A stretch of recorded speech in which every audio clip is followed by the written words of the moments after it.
Hi guys, Victor Costa, Peace, Love, and Muscles. Hope you're doing well. Today's video is about belts, straps, wraps, knee wraps, elbow wraps, and all that other stuff. And I wanted to share with you my opinion about that.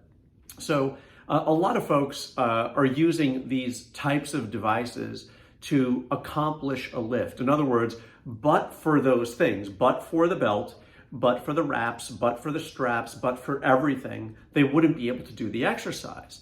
So I'm really sort of against that, because I've noticed that there's a lot of bodybuilders who are getting hurt out there, a lot of people who are fitness enthusiasts who are pushing themselves and really getting injured out there. And they're using these devices kind of like duct tape to kind of keep their body together. It's like, but for the weight belt, their organs would spill out. So I don't want you to use those devices in that way. I think that they're actually okay to use if they're used to aid a lift. In other words, you could do the lift without the belt, without the straps, without the wraps and all those things, and you just decide to do it to support you. So in other words, if you're using those tools, you should be able to do the exercise without those, and then additionally support yourself later on by doing it. So I don't want that to be the factor as to whether or not you could actually lift the weight. By the way, if your grip is weak and you can't do let's say a deadlift or shrugs with the weight that you want, isn't that a signal about where to work? I always think that that's a great biofeedback mechanism when the body is telling us, hey, you can't hold on to this particular weight with your hands. Maybe that's a signal that the weight should not be lifted, rather than, hey, let me tie myself to this equipment. Let me duct tape myself to this equipment so that I can ultimately lift it. In my opinion, it's not a lift if you can't do it without those things. So I'm okay, again, with supporting it if provided that you're able to do the lift without those things. So I want to talk to you today a little bit about supporting those muscles, and I want to start with forearms. I will tell you that I rarely train forearms. I always used to think bodybuilding was all about this, right? Then I decided that bodybuilding was really about this. You know, everything comes in here and then emanates this way. And I also wrote down a list of things that I wanted to do and accomplish, and then a list of things that I really wasn't doing to match those things up. So in other words, I wanted to get bigger arms, but what was I really doing? I had the same routine for a long period of time. Yes, I was immersed in my training. Yes, I feel my training. Yes, I experienced bodybuilding versus trying to accomplish bodybuilding. But what wasn't I doing? And I wasn't training the weakest link, which was my forearms. So I started to train my forearms. I started to train my grip. And then from there on, I got more confidence with weights. I was able to use heavier weights, which ultimately supported my biceps, and I also believe that there's a universal balancing mechanism, that everything kind of moves to the lowest common denominator, that we are only as strong as our weakest link. So I started to work on those weak links, and a lot has happened for me since. I'm able to have more confidence when I do my shrugs because I can handle heavier weights.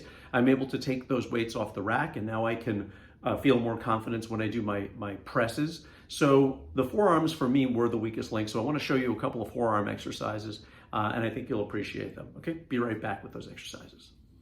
So I'm going to show you 3 exercises for forearms and grip strength. The first one is with a TheraBand. I sometimes lay the TheraBand over the top of my hand like this, and I pull up like this. This is a great way to strengthen the forearm in an angle that we're typically not used to working. Of course, you could do this with a dumbbell or a barbell, but it's very comfortable with this, and you can do this while you're sitting down watching television. You can also hold the TheraBand like this, providing your own resistance by pulling down and curling up. And you can see how that's working my forearm as well. Let me show you how that looks with a dumbbell. The next exercise is a traditional wrist curl with a dumbbell. Basically taking the dumbbell, keeping the hand up toward the ceiling, and then curling like this to focus on the forearm. And I do this really sometimes with a heavy weight, doing as few as 8 repetitions, or a light weight afterwards to just really feel connected to my forearm. It's had a tremendous impact on my wrist strength, and it's allowed me to have more confidence when I train with heavier weights. Another exercise is the reverse wrist curl. Now, this can be a little bit challenging when you're using the same weight, but it's also outstanding. It sort of mimics the exercise that we just did with the TheraBand. And that's allowed me to really develop my forearm strength. It's allowed me to really focus on an area of my body that was often overlooked and really the weakest link in the training in my upper body. And it's really helped me tie everything together and also increase the amount of confidence that I have when I go to lift heavier weights, either for curls or either for deadlifts or even shrugs. So it's actually helped my trap development by focusing on my grip strength and my forearm strength. The last exercise I'd like to share with you is a gripper. This one happens to be from Everlast.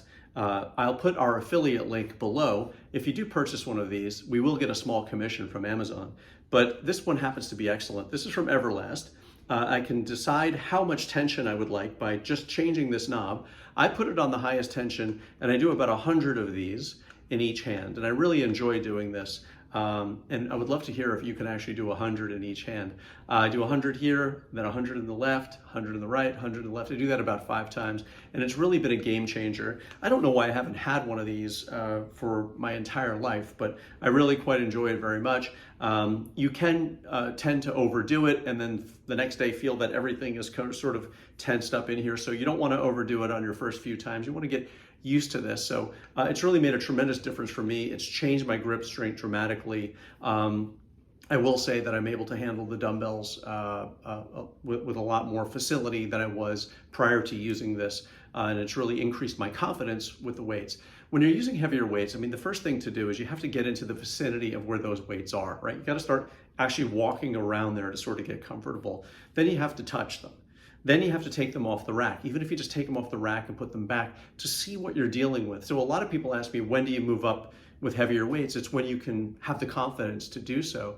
But without pulling them off the rack and knowing what they feel like, it's unlikely that you're ever going to be using them for an exercise. So these 3 exercises that I showed you today should provide you with some strength in your hands and in your wrists, and also in your forearms to give you the confidence to train with even the same weights that you were using before, with just greater facility, greater purpose, and better form, and also kind of tie everything together. So if you've been looking for an exercise to fix sort of the weaker body parts, you have to start with the body parts that you've been ignoring. And I think the forearms and the wrists and that area of our body is something for most of us that is the weakest link. And that's what I've been noticing folks tell me, especially when it comes to doing shrugs and so forth. So I hope this video overall is contributive to what you're doing. If you'd like to work with me, just click in the description portion of the video. You can send me a message, and I would love to work with you. Also, there's some